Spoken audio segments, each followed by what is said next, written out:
So I'm sure all of you know this already. At this point, 58 episodes in, I'm pretty sure this is pretty understandable.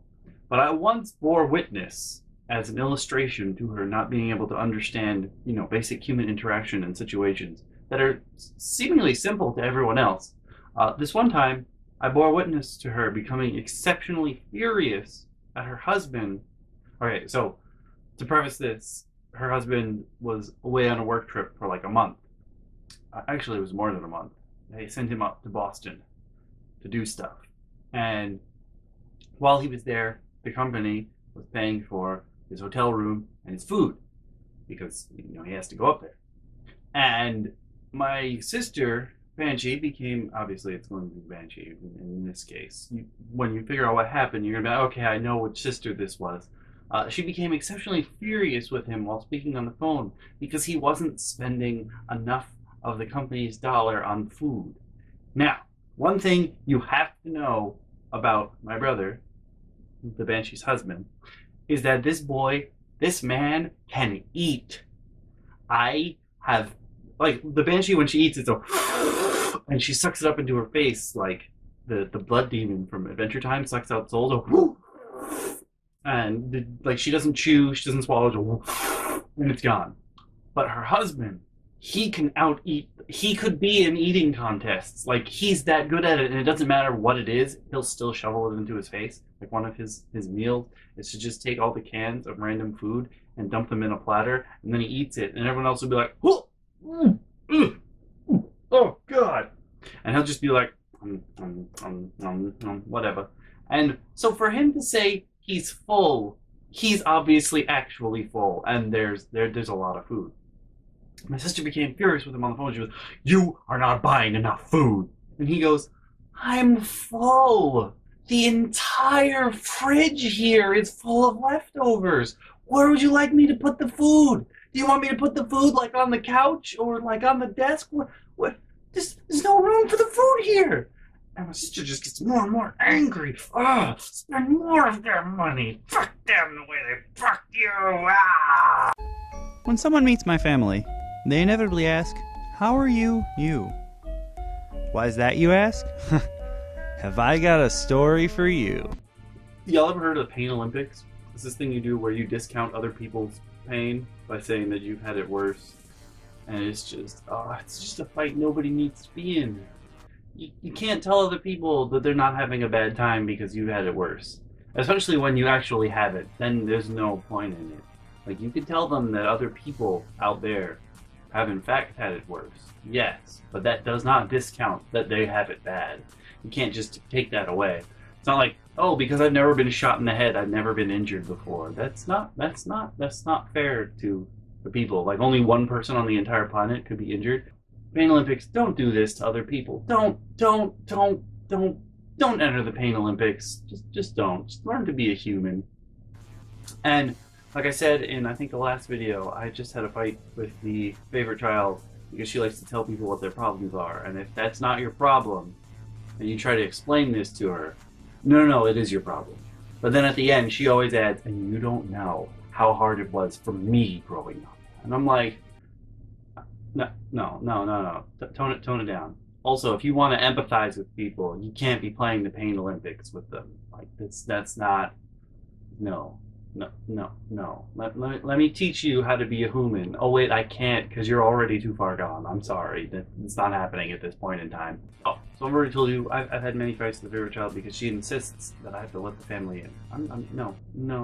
Been there, done that. Not gonna happen again. Nope. You blew your shot like 8 million times. Even I run out of strikes at some point. Even I do it. And so, she likes to tell you what your problems are. Those aren't your problems. It's really annoying, really obnoxious. I just remember just one time, whenever I talk about, how sick I got at the end of college, where I honestly thought I was gonna die, I've told you this before. I wouldn't wish that on my worst enemy, to go to sleep at night thinking you're not gonna wake up in the morning, and having to be like, reconcile everything. You're like, all right, I had a good run. We're all good now. I'm out. I'm punching my card. I'm done. I don't have to wake up in the morning. I did okay. Wasn't great. Wasn't perfect. but nothing is. So it was okay. I did okay. And you go to sleep. And if I bring that up, my family will be like, no, everyone's been there before. No, they haven't. Like how my mom says, everyone from a cold once in a while just starts to cough up blood for a month. No, they don't. That's not a no. See, if you're gonna try to enter the Pain Olympics, it should be stuff you've already been through, if anything. And even then, just shut up. Just no, stop it. Shh. Speaking of shushing, there'll be a shushing story later. But for don't Pain Olympics. Don't Pain Olympics anybody. Okay, just don't do it. No, don't do it. So you guys know the Turbo story as well now, on how my sister likes to interrupt people when they're telling a story.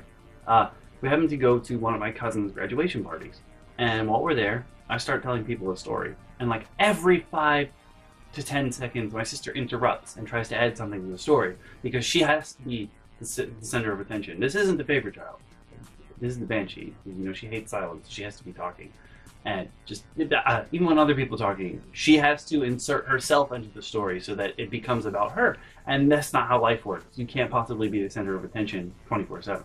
It's not possible. The world doesn't actually revolve around any one person in particular. So no, it's not possible. And I'm trying to tell this story, and my sister keeps interrupting me and adding details that are wrong. I could understand if there's something that the storyteller has left out and you want to add to the story so that other people have all the situations of it. But in this case, no. When you add something, it should be part of the story, if anything. Like, that's the only reason to interrupt someone telling a story. My sister does all the time. She interrupts you while you're telling a story to add facts that are generally wrong. I'm sorry, alternative facts. Nowadays, we have a word for this. She adds alternative facts to your story to make it seem like she was part of it, even if she wasn't there. Like, even if she wasn't there for the story, for the situation for which the story you are telling, she will do that to you. Which, no, shut the fuck up. No. And I remember, I'm sitting at the table and she's interrupted me like 30 times. And I just stopped talking. And I turn to her and I look at her and I'm like, this is why your husband wants to punch you in the face all the time.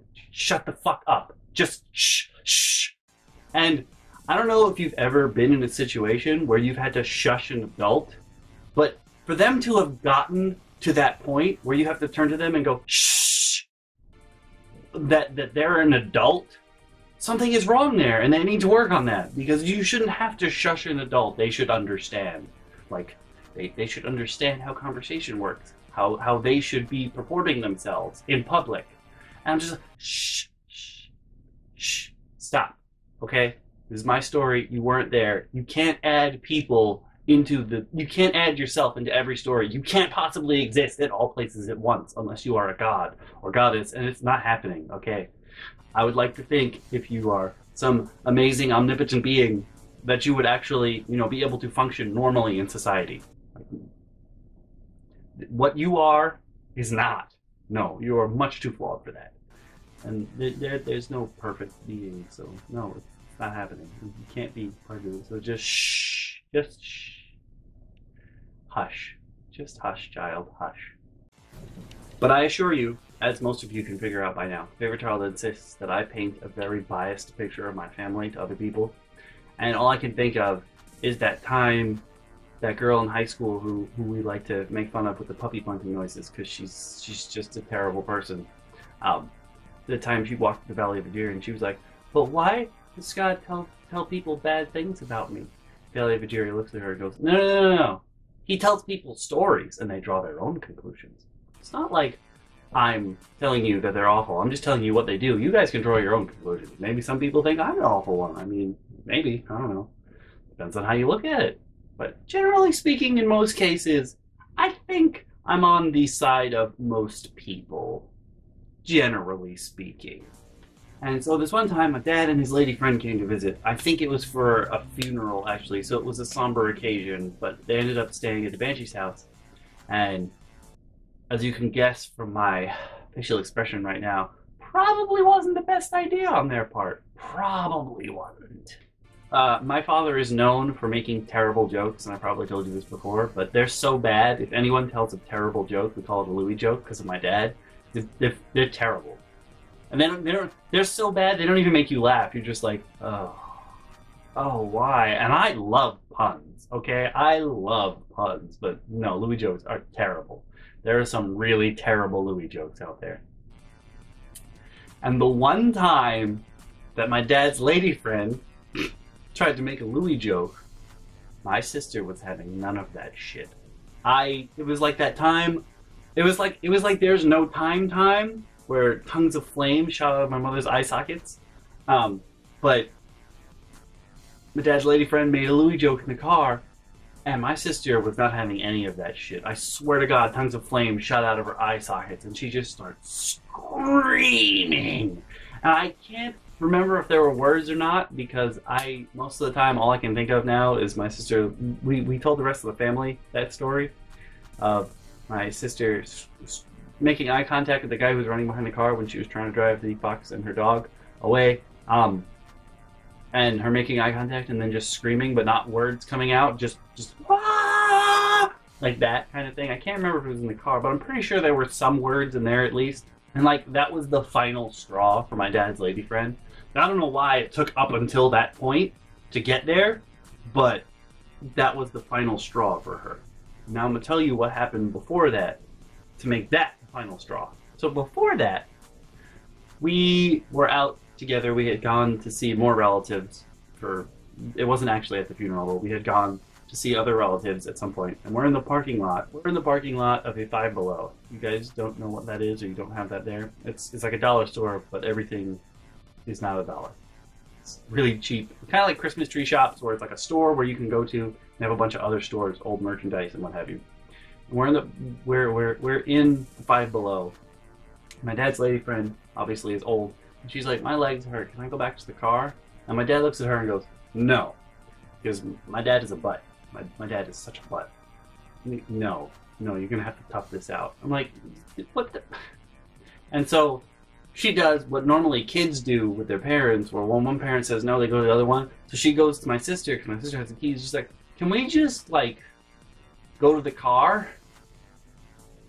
Like, can we just go to the car? Could we do that? My sister's like, yeah, here's the keys. And my dad and his lady friend walk out into the parking lot. Now, you'd think this doesn't seem like a bad situation here. It just seems like your dad's a dick. No. Let me keep going. So we get our stuff paid for, and we leave. And what do we find? We find that my dad and his lady friend don't know what my sister's car looks like, even though they've been riding in it for about a week. So they're just wandering the parking lot. And my sister, in her infinite wisdom, and her infinite herness, if you want to put it that way, takes offense to this. Not because they're old and don't know what the car looks like. It's not a car they own. No, she takes offense to this because they're wandering the parking lot looking for their car. As if that's not a normal thing, like people forget where they parked. That's apparently not a normal thing at all. And she sees them walking between cars. And we're like back in front of the store, and she sees them in the distance wandering around cars. And her reaction to this is, again, to start screaming, because like my body's reaction to problems is to shit. My sister's reaction to problems is just to scream, like, ah! And she starts screaming that her father looks like he's trying to carjack something. No.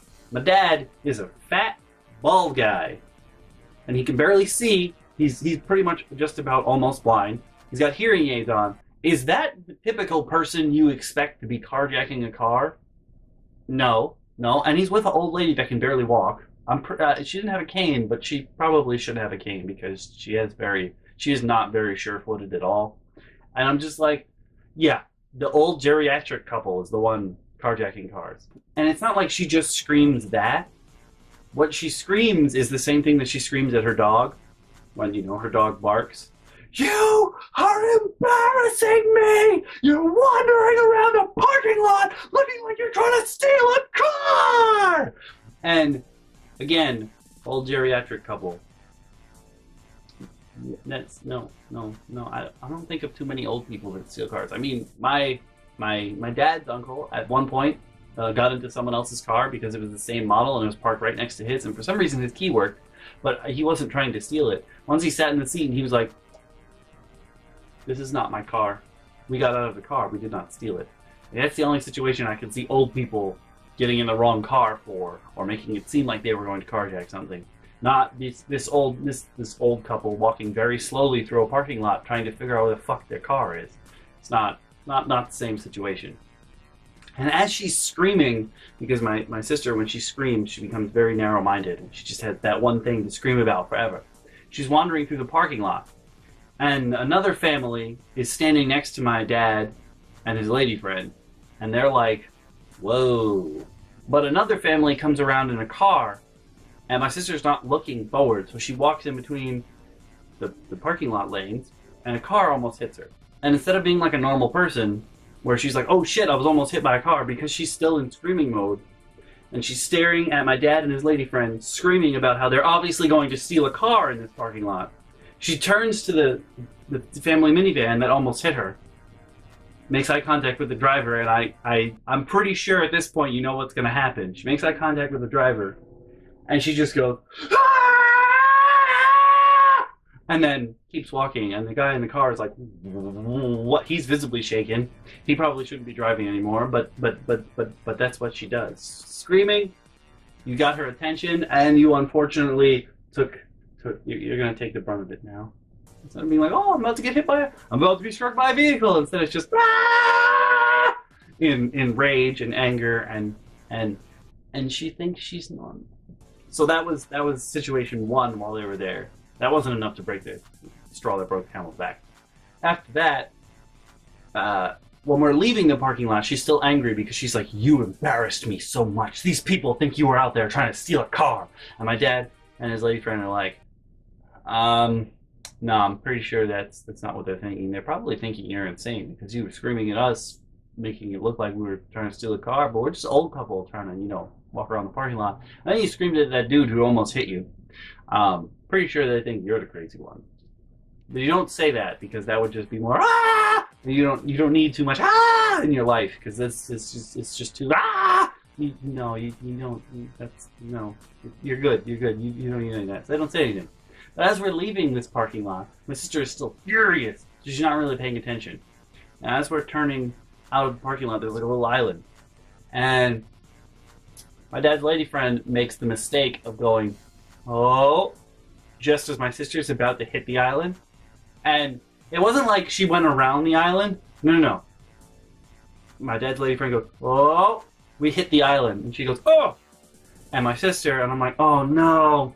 And my sister turns to my dad's lady friend because we let her sit in the front. And she just starts screaming at her about how, she said, "I'm obviously a terrible driver and I hit everything." And my dad's lady friend is like, But you did just hit what? Huh?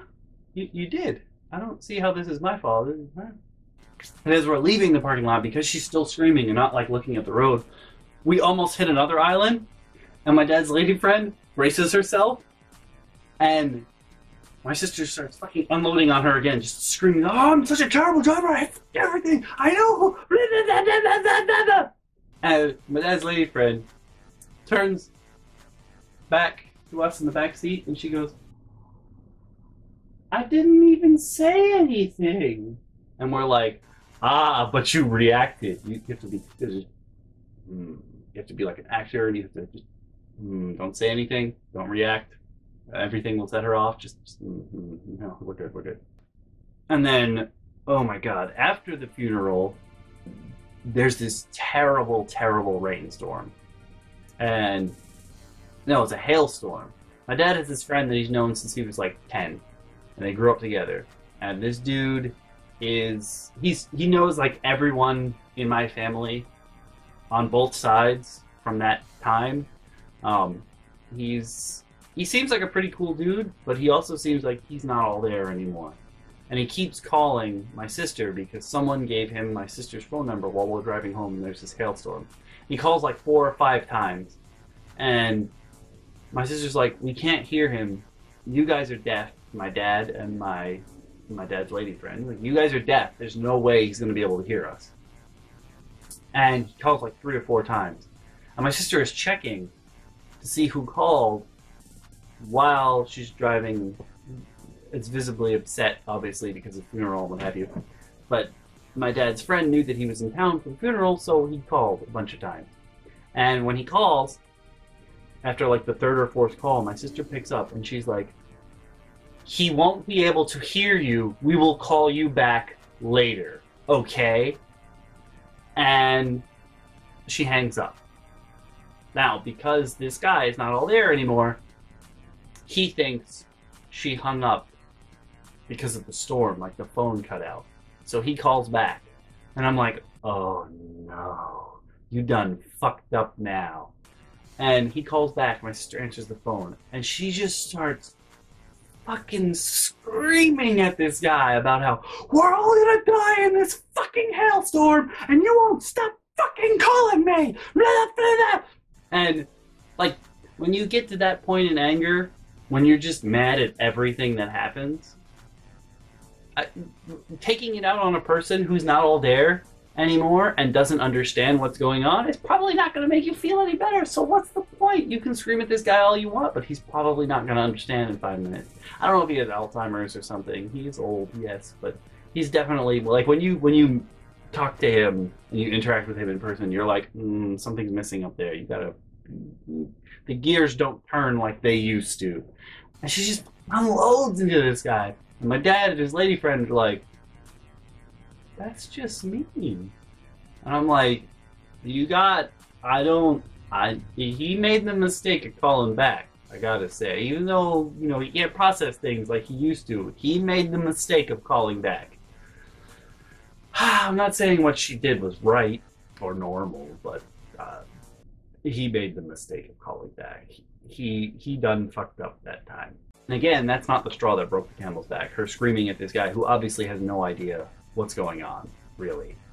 Realistically, he doesn't know what the fuck's going on. Her screaming at him. That's not the straw that broke the camel's back. And after this phone call, my sister starts screaming at us about how everyone in the world is crazy and insane and needs medication. And she starts listing all the people that we know that are on medication or have some issue or whatever. And noticeably, she leaves herself off the list. Noticeably. Because she's perfectly sane in this world. I think she thinks that, like, she's the Joker, where the Joker is supposedly the only one who's sane in that world, really, because he knows it's a comic book. No. When you think that everyone else in the world has a problem and you don't, generally speaking, you're the one with the problem. You're the Karen of your life group, okay? I'm just putting that out there. The thing that also didn't, my dad's lady friend is like, oh my god, the fuck is going on? And she's like, I have kids too that have problems. But they've accepted that they have problems and they've gone to work them out. Or they've gone for medication, they've gone for counseling, they've gone to do something because they knew they had a problem and they went to fix it. And she looks at my dad and she's like, your daughter, I hope, knows has a problem, but she's not fixing it. And we're like, we know. And so the Louis joke of all the things is what? The Louis joke is what broke the straw that broke the camel's back for my dad and his lady friend. And she gets out of the car that we're in, which sets off my sister even more. She's like, oh, we have to fucking go! And she gets out of the car, and she, like, pulls me and my dad aside, and she's like, she's not normal. And my dad and I look at each other, and we're like, you just figured that out now. She's like, I don't want to get in the car with her anymore. I am terrified to be in a car with her. And we're like, oh, no, you take your life in your hands when you get in the car with her. We know. But, you know, you get used to it after a while. And this lady friend is like, no, you don't. You get that fixed. If something is wrong like that, you get that fixed. And we're like, You can tell her that if you want, but well, we're not going to tell her that anymore. No, no, no, we don't want to die. This is on you now. Good luck. Hey there, guys and gals. Thanks so much for watching, as always. If you click the link on the left, you'll be taken to the previous episode. If you click the link on the right, you'll be taken to the playlist where you can watch them all.